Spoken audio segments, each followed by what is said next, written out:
Hola, soy Nicolás Vargas Ramírez del CIMSUR UNAM y hoy les compartiré algunas de las aproximaciones metodológicas con las que me he abocado al estudio del grafiti y el arte urbano en San Cristóbal de las Casas desde una perspectiva geográfica.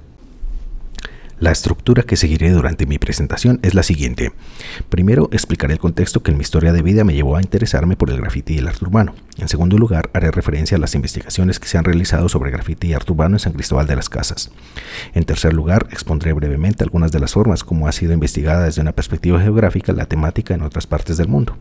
Cuarto, expondré algunas de las metodologías que he empleado para estudiar el grafiti y el arte urbano en San Cristóbal desde una perspectiva geográfica. En quinto lugar, referiré también algunas de las aproximaciones etnográficas que acompañan la investigación para finalmente ofrecer algunas reflexiones de cierre.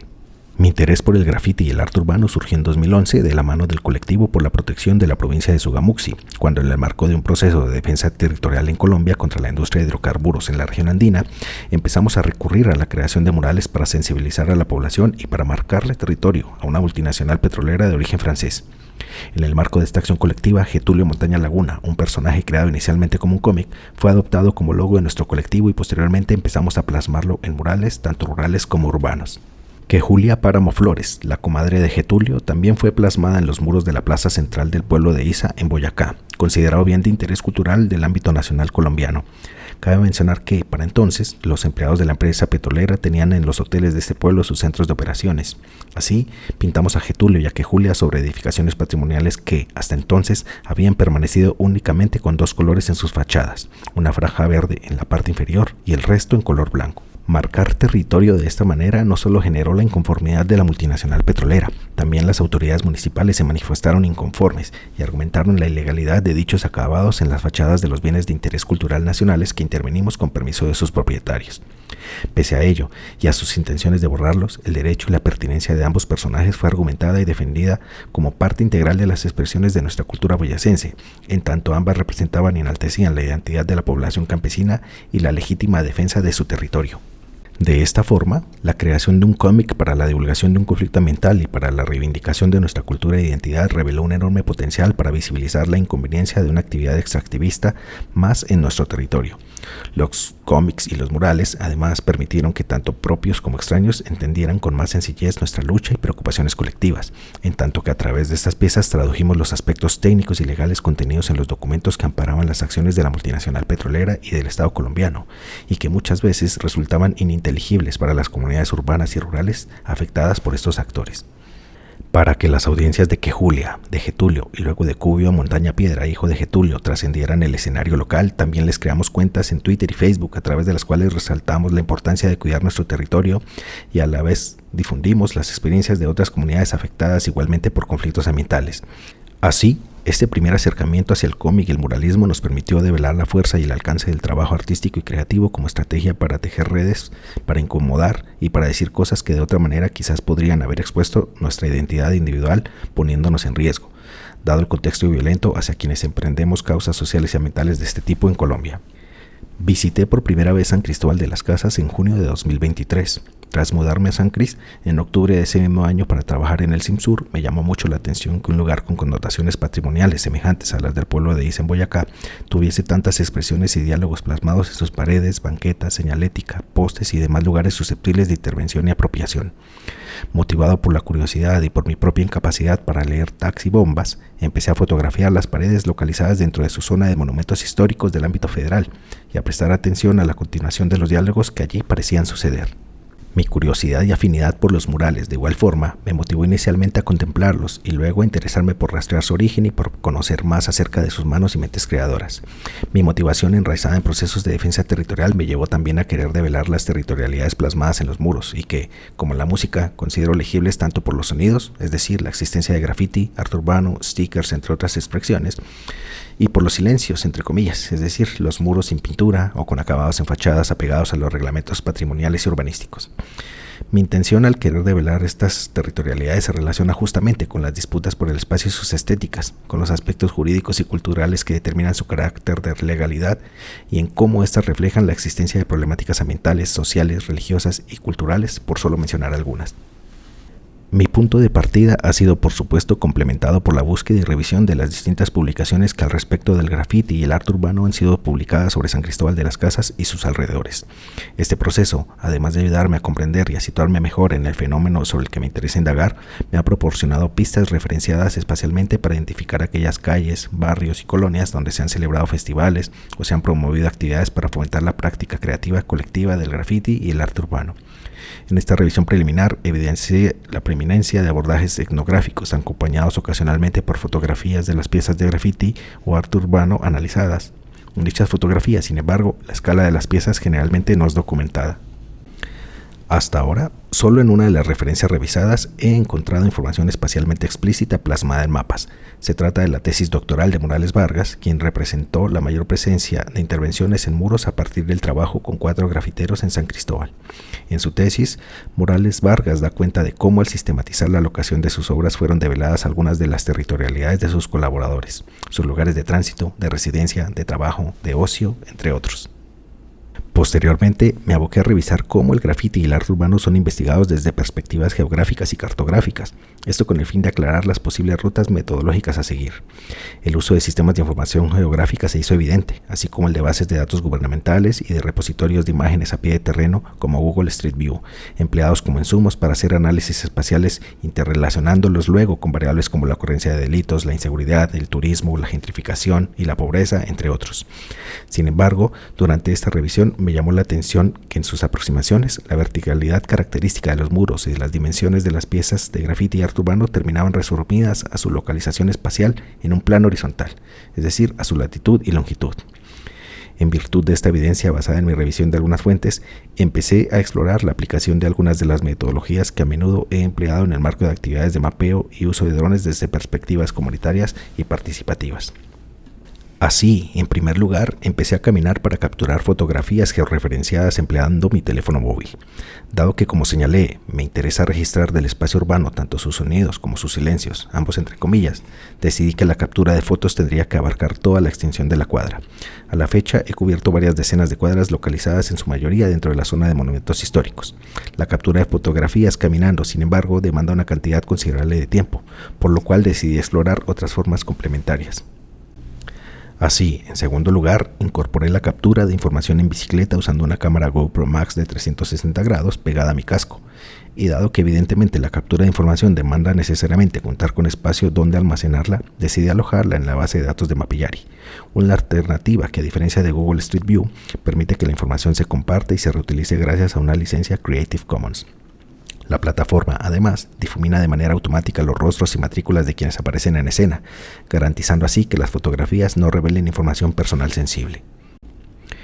En tercer lugar, recurrí a la fotogrametría, una técnica usualmente empleada para el procesamiento de imágenes aéreas con las que me familiaricé al usar drones. Gracias a esta técnica no solo es posible ensamblar todas las imágenes de una cuadra en una sola, también permite reconstruir tridimensionalmente los relieves de las fachadas y aplicarle las texturas provenientes de las fotos, tal y como muestro en este ejemplo. Como mencioné, cada fotografía cuenta con información sobre su altitud, latitud y longitud, gracias al GPS integrado en el teléfono móvil. Estos atributos, junto con los algoritmos adicionales empleados por los programas de fotogrametría para corregir las distorsiones de cada tipo de lente, permiten calcular dimensiones y distancias en la reconstrucción tridimensional, a través de las cuales potencialmente es posible estimar la cantidad de aerosoles o pinturas empleadas, o sobre los tiempos que en promedio podría haber llevado a cada creador plasmar sus trazos. Esta digitalización de la calle, además, posibilita hacer lecturas potencialmente más detalladas de distintos tipos de piezas, desde la comodidad y seguridad de la casa o la oficina, así como sistematizar las firmas o tags presentes en una ventana de espacio y tiempo claramente determinadas. Valga señalar que este mismo procesamiento fotogramétrico también es susceptible de realizarse con cámaras de 360 grados, reconstruyendo al mismo tiempo las fachadas de ambos lados de la calle en su conjunto. En cuarto lugar, decidí recurrir al alojamiento de la información procesada de cada cuadra en una plataforma de modelos tridimensionales, esto con la intención de aliviar el espacio de almacenamiento que demandaría tener cada conjunto de fotografías con sus respectivos archivos de procesamiento fotogramétrico en un disco duro. Cada uno de los modelos en Sketchfab, al igual que en el caso de Mapillary, cuenta con una licencia Creative Commons que permite a otras personas utilizarlos, aunque no con fines comerciales. Decidí optar por dicha aproximación en la medida que los espacios documentados hacen parte del espacio público físico, y quise que contaran con un correlato de espacio público virtual. En algunos modelos tridimensionales con presencia de arte urbano, como muestro en el ejemplo, rastreo las redes sociales de las manos y mentes creadoras e incluyo hipervínculos que remiten a las fotografías compartidas durante o después de la creación de sus obras. En quinto lugar, recurrí a la creación de un geovisualizador de la información para permitir la inspección mediante un mapa de las zonas que ya han sido digitalizadas. Este geovisualizador además ha servido como apoyo durante el proceso de captura de fotografías al caminar, ya que conforme avanzó el proceso en algunas ocasiones olvidaba si una cuadra o fachada determinada ya la había documentado. En este caso recurrí a Google My Maps, dado que la información puedo desplegarla fácilmente en el mismo teléfono móvil que empleo para la captura de fotos, ya sea mediante un navegador web o con la aplicación Google Maps. En el ejemplo es posible identificar las categorías que he empleado para documentar zonas exteriores, interiores y algunos objetos particulares. A este geovisor también le he incorporado información proveniente de algunas de las publicaciones académicas sobre graffiti y arte urbano en la ciudad. Finalmente, en sexto lugar, he empleado la información capturada y procesada para actualizar el mapa libre y abierto OpenStreetMap. Este proceso, como muestro, no se ha limitado a sistematizar la presencia de graffiti y arte urbano. También ha incluido el mapeo de direcciones, tipos de edificaciones, de comercios, alumbrado público, cámaras de vigilancia, entre otros factores que eventualmente planeo emplear en mi interés por develar el tipo de territorialidades que fomentan o constriñen las expresiones urbanas relacionadas con la graffiti y el arte urbano. Esta aproximación, además, ha contribuido a un relacionamiento más estrecho con el espacio urbano, en la medida que nutre paulatinamente mi corpus de conocimiento espacial local. Finalmente, mi aproximación geográfica y cartográfica también ha venido acompañada de abordajes donde combinó técnicas de etnografía presencial y digital.